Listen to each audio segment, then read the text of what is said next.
អ៊ុយក្រែនវាប្រហាររោងចក្រចម្រាញ់ប្រេងសារ៉ាតូអាកាសយានដ្ឋាននៅក្រៃមៀកាន់កាប់ដោយរុស្ស៊ីកងកម្លាំងអ៊ុយក្រែនបានវាប្រហារទៅលើរោងចក្រចម្រាញ់ប្រេងសារ៉ាតូដែលជាកន្លែងផ្ទុកយន្តហោះគ្មានមនុស្សបើកនៅអាកាសយានដ្ឋានមួយនៅក្រៃមៀដែលកាន់កាប់ដោយរុស្ស៊ីនៅគោលដៅយោធាផ្សេងទៀតកាលពីយប់ថ្ងៃទី28ខែវិច្ឆិកាអាកាសសេនាធិការអ៊ុយក្រែនបានរាយការណ៍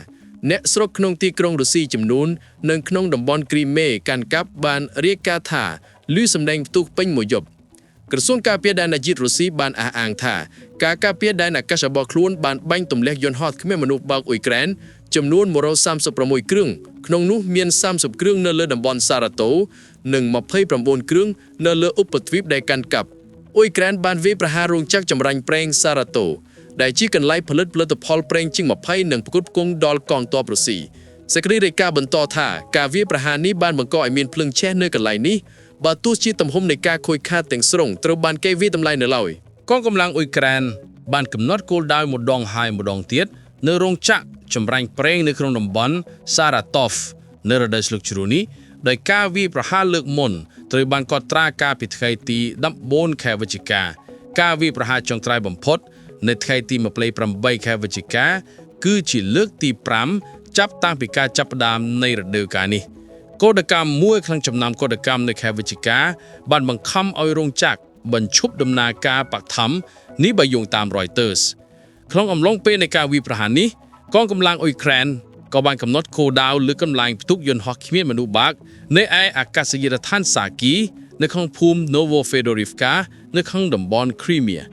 ការការពារដែនអាកាសរុស្ស៊ីនៅទីតាំងត្រូវបានបំផ្លាញរួមទាំងប្រព័ន្ធមីស៊ីល Panzer S1 និង Tor M2 បន្ទាប់ពីការអព្យាក្រឹតនៃការការពារដែនអាកាសទាហានអ៊ុយក្រែនបានបំផ្លាញឃ្លាំងផ្ទុកយន្តហោះគ្មានមនុស្សបើក Forpos និង Orion រយៈចម្ងាយឆ្ងាយអ៊ុយក្រែនបានវាយប្រហារមជ្ឈមណ្ឌលបញ្ជាការនិងរថយន្តយោធា KAMAZ របស់រុស្ស៊ីផងដែរយោងតាមបណ្ដាញទូរទស្សន៍ Crimean Wind Telegram បានឲ្យដឹងថាបន្ទាប់ពីការវាយប្រហាររបស់អ៊ុយក្រែនទៅលើ Crimea អគ្គិភ័យក៏ត្រូវបានរាយការណ៍ថានៅជិតរោងចក្រថាមពលកម្ដៅសាគីនៅសមាគមវិទ្យាសាស្ត្រនិងផលិតកម្ម Yudobrom នេះបើយោងតាមបណ្ដាញទូរទស្សន៍ Crimean Wind Telegram Yudobrom ដែលផលិតផលគីមីនិងឧបករណ៍ពីទីតាញ៉ូមនិងដៃអ៊ីនុក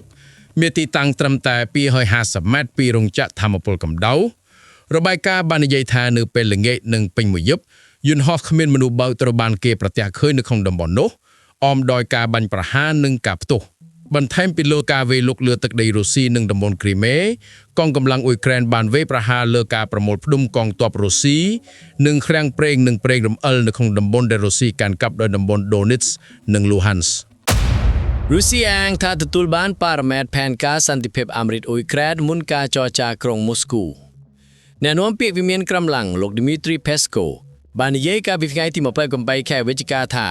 ប្រទេសរុស្ស៊ីបានទទួលនូវប៉ារ៉ាម៉ែត្រចម្បងនៃក្របខ័ណ្ឌសន្តិភាពដែលត្រូវបានពិភាក្សាដោយអ្នកចរចារបស់សហរដ្ឋអាមេរិកនៅអ៊ុយក្រែននៅទីក្រុងហ្សឺណែវអ្នកនាំពាក្យរុងនេះបានបញ្ជាក់ថានឹងមានកិច្ចពិភាក្សានៅទីក្រុងមូស្គូនៅសប្តាហ៍ក្រោយសេចក្តីថ្លែងការណ៍របស់គាត់បានកើតឡើងនៅពេលដែលបេសកពិសេសរបស់សហរដ្ឋអាមេរិកលោក Steve Witkoff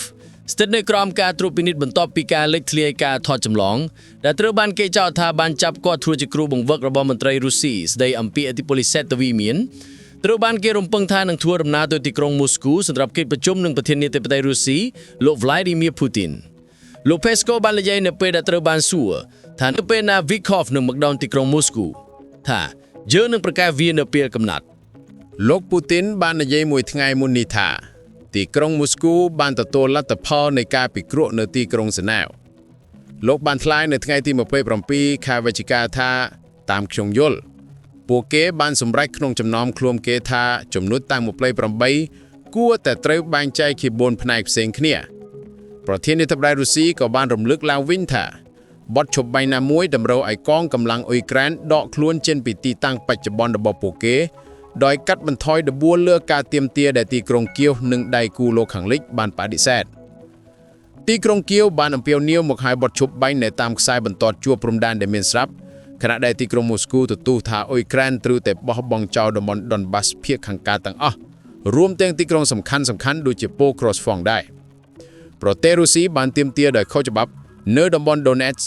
Luhansk, Zaporizhzhia និង Kherson ដែលកាន់កាប់ភាគដែកជាទឹកដីរបស់ខ្លួនក្នុងអំឡុងពេលការធ្វើប្រជាមតិคล้ายៗនៅក្នុងខែកញ្ញាឆ្នាំ2022លោកពូទីនបានសង្កត់ធ្ងន់ថាការទទួលស្គាល់ការគ្រប់គ្រងរបស់រុស្ស៊ីលើតំបន់គ្រីមៀនិង Donbas ដែលជាលក្ខខណ្ឌដែលទីក្រុង Kyiv បានច្រានចោលជាប់លាប់នៅតែជាចំណុចសំខាន់នៃជំហររបស់ទីក្រុងមូស្គូនៅក្នុងកិច្ចពិភាក្សាជាមួយសហរដ្ឋអាមេរិកការលើកឡើងនេះធ្វើឡើងបន្ទាប់ពីការបោះផ្សាយរបស់រដ្ឋាភិបាលលោកត្រាំអំពីផែនការសន្តិភាពចំនួន28ចំណុចកាលពីសប្តាហ៍មុនគំនៅបង្ក្រមនៃផែនការនេះត្រូវបានបង្កើតឡើងដោយ Witkoff និង Kirill Dmitriev អ្នកចរចាសេដ្ឋកិច្ចកម្ពុជារបស់រុស្ស៊ីសេចក្តីព្រាងច្បាប់នេះរួមមានលក្ខខណ្ឌតឹងរ៉ឹងសម្រាប់អ៊ុយក្រែនដូចជាការកំណត់ទំហំយោធារបស់ខ្លួនបោះបង់មហិច្ឆតារបស់អង្គការ NATO និងការដកខ្លួនចេញពីតំបន់ Donbas ចាប់តាំងពីពេលនោះមកក្រុមមន្ត្រីអាមេរិកបានចងក្រងកំណែវិសោធនកម្មមួយបន្ទាប់ពីការពិគ្រោះយោបល់ជាមួយអ៊ុយក្រែននៅទីក្រុង Geneva កាលពីថ្ងៃទី23ខែវិច្ឆិកាសំណើនេះគឺជាជំហានចុងក្រោយបង្អស់នៅក្នុងកិច្ចខិតខំប្រឹងប្រែងមិនស្មើគ្នារបស់ប្រធានាធិបតីអាមេរិក Donald Trump កាលពីថ្ងៃទី7ខែមិថុនាក្នុងការបញ្ចប់សង្គ្រាមពេញលក្ខណៈរបស់រុស្ស៊ីដែលជិតដល់ឆ្នាំទី4ហើយទោះបីជាមានការពង្រឹងការទូតក្តាយវាមានក្រុមឡើងនៅតែបន្តផ្ដល់សញ្ញាថាសម្បទានជាមូលដ្ឋានពីទីក្រុង Kyiv គឺត្រូវបានទាមទារមុនពេលវានឹងពិចារណាបញ្ឈប់អរិភាពលោកអូបាននៃប្រទេសហុងគ្រីស្វែងរកប្រេងនិងឧស្ម័នរបស់រុស្ស៊ីបន្ថែមទៀតដើម្បីជួបជាមួយលោកពូទីននាយករដ្ឋមន្ត្រីហុងគ្រីលោក Viktor Orbán បានជួបជាមួយប្រធានាធិបតីរុស្ស៊ីលោក Vladimir Putin នៅវិមានក្រុមឡាំងកាលពីថ្ងៃសុក្រដោយស្វែងរកការផ្គត់ផ្គង់ប្រេងនិងឧស្ម័នបន្ថែមពីទីក្រុងមូស្គូបន្ទាប់ពីការលើកលែងទណ្ឌកម្មថ្មីនេះដែលផ្ដល់ដោយប្រធានាធិបតីអាមេរិក Donald Trump ប្រទេសជាសមាជិកសហភាពអឺរ៉ុបមួយចំនួនបន្តការនាំចូលឥន្ធនៈ fossil រុស្ស៊ីក្នុងបរិមាណដ៏ច្រើនដោយប្រទេសហុងគ្រី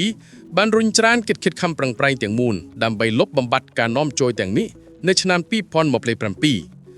លោកអូបានបាននិយាយថាយើងមានផ្នែកសំខាន់នៃកិច្ចសហប្រតិបត្តិការហើយយើងមិនបានបកបង់ចោលនៅផ្នែកណានៃកិច្ចសហប្រតិបត្តិការនោះឡើយទោះបីជាមានសម្ពាធពីខាងក្រៅក៏ដោយថាមពលរបស់រុស្ស៊ីបង្កើតជាមូលដ្ឋាននៃការផ្គត់ផ្គង់ថាមពលរបស់ប្រទេសហុងគ្រីនៅពេលនេះនិងនៅពេលអនាគតក្នុងអំឡុងពេលសុន្ទរកបើកនៅវិមានក្រំឡាំងលោកពូទីនបានទទួលស្គាល់ជំហរមានតុល្យភាពរបស់អូបានលើសង្គ្រាមដ៏រសើបរបស់រុស្ស៊ីនៅអ៊ុយក្រែនវិធីសាស្ត្ររបស់អូបានចំពោះសង្គ្រាមបានធ្វើឲ្យដៃគូ EU និង NATO របស់ហុងគ្រីខកចិត្តដែលបានថ្កោលទោសម្ដងហើយម្ដងទៀតការឈ្លានពានពេញលក្ខណៈរបស់រុស្ស៊ីថាជាការបំពានច្បាប់អន្តរជាតិនិងការគំរាមកំហែងដល់សន្តិសុខអឺរ៉ុបខាងកើតមេដឹកនាំហុងគ្រីបានតស៊ូមតិសម្រាប់ការបញ្ចប់សង្គ្រាមដោយមិនបញ្ជាក់ពីការជាប់ពាក់ព័ន្ធសម្រាប់បូរណភាពទឹកដីឬការការពារអនាគតរបស់អ៊ុយក្រែនអ្វីដែលយើងត្រូវការគឺប្រេងនិងឧស្ម័នកាលពីដើមខែនេះលោកអូបានទទួលការលើកលែងទណ្ឌកម្មពីលោក Trump ក្នុងអំឡុងពេលកិច្ចប្រជុំនៅទីក្រុង Washington ការលើកលែងនេះអនុញ្ញាតឲ្យប្រទេសហុងគ្រីបន្តការទិញប្រេងនិងឧស្ម័នពីរុស្ស៊ីពី Lukoil និង Rosneft ទោះបីជាមានការដាក់ទណ្ឌកម្មថ្មីពីរដ្ឋបាល Trump ដែលផ្ដោតទៅលើក្រុមហ៊ុនទាំងនោះក៏ដោយលោកអូបាននិយាយការពីថ្ងៃសុក្រថា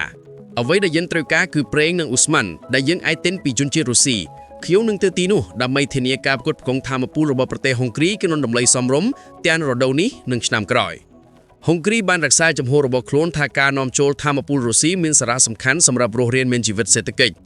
អូបានអះអាងថាការបដូរទៅប្រភពអ៊ីនធឺណិត fossil ជំនួសនឹងបង្កឲ្យមានការដួលរលំសេដ្ឋកិច្ចភ្លាមនៅពេលដែលប្រទេសអឺរ៉ុបផ្សេងទៀតបានកាត់ផ្តាច់ទំនាក់ទំនងថាមពលរុស្ស៊ីជាបណ្ដា